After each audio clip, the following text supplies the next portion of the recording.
so much of the NAACP has roots in the church. And for years, we've seen families torn apart by violence and many other awful things. And it's the church many times where people tend to turn to for support and to inspire change. Pastor Gerald Murphy, for example, has dedicated his life to making an impact in our community.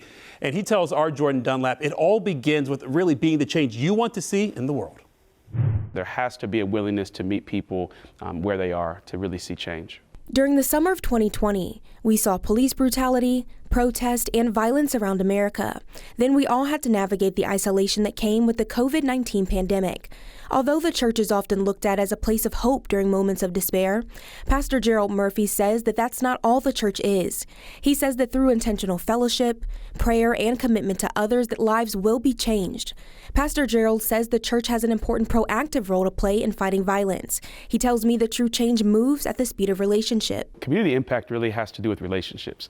It's having a relationship with the community that you're wanting to serve, that you're wanting to support, that you're wanting to make a difference in. Although violence still occurs throughout the city just like anywhere else, organizations like the Columbus Dream Center, Garden City Church, and Reset have programs to help meet practical needs of people and their kids, offering them meals, job resources, and after-school programs with the intent of fostering relationships.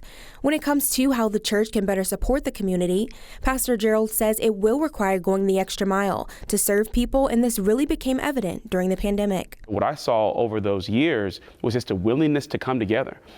Churches, black churches, white churches, urban churches, suburban churches, coming together, opening up their doors. I think the biggest thing is really meeting them where they are. And as I look over the landscape of, Columbus, I think about nonprofits like the Columbus Dream Center, where I've had the privilege to serve now for almost 6 years. I think about other ministries that are really intentional about going to the students, going to the youth.